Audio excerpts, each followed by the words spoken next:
गोवर्धन लीला की कथा एक बार की बात है।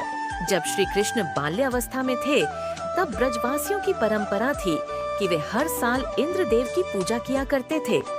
इंद्रदेव को प्रसन्न करने के लिए ब्रजवासी खूब पकवान बनाते, गायों का दान करते और वर्षा के देवता से अच्छी बारिश की कामना करते थे। लेकिन जब श्री कृष्ण ने यह देखा, तो उन्होंने अपने पिता नंद बाबा से पूछा, बाबा, यह इंद्र की पूजा क्यों करते हैं? नंद बाबा ने कहा, बेटा, इंद्र देव वर्षा करते हैं, जिससे हमारी खेती और गौएं बची रहती है, इसलिए हम उनकी पूजा करते हैं। श्री कृष्ण मुस्कुराए और बोले, बाबा, असली कारण वर्षा नहीं, बल्कि हमारे कर्म है। गायें, धरती और गोवर्धन पर्वत ही हमें भोजन, जल और जीवन देते हैं। हमें इंद्र की नहीं, गोवर्धन पर्वत की पूजा करनी चाहिए। ब्रजवासी कृष्ण की बातों से सहमत हो गए। सबने मिलकर इंद्र की पूजा रोक दी और गोवर्धन पर्वत की पूजा करने लगे। उन्होंने पर्वत के चारों ओर परिक्रमा की, गायों को घास खिलाई, पर्वत को अन्न, फल, मिठाई और जल अर्पित किया।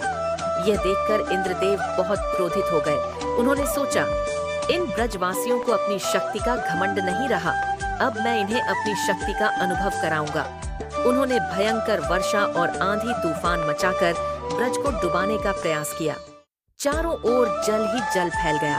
गायें कांपने लगीं, बच्चे डरने लगे और सब नंद बाबा के पास भागे। तभी श्री कृष्ण ने कहा, डरिए मत, मैं हूँ ना।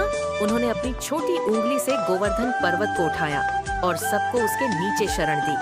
गायें, गोप गोपियाँ सभी वहाँ सुरक्षित हो गए। 7 दिन तक लगातार वर्षा होती रही, पर किसी को कोई हानि नहीं पहुंची।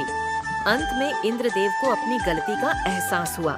वे श्री कृष्ण के सामने आए और बोले, हे प्रभु, मैं अज्ञानवश अहंकार में आ गया था, मुझे क्षमा करें।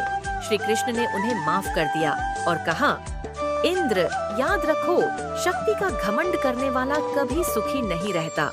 तब से हर वर्ष गोवर्धन पूजा का पर्व मनाया जाता है। लोग गायों और गोवर्धन पर्वत की पूजा करते हैं और श्री कृष्ण की इस लीला का स्मरण करते हैं। सीख, असली ईश्वर वही है जो सबका रक्षक है और घमंड का अंत सदैव विनम्रता से होता है।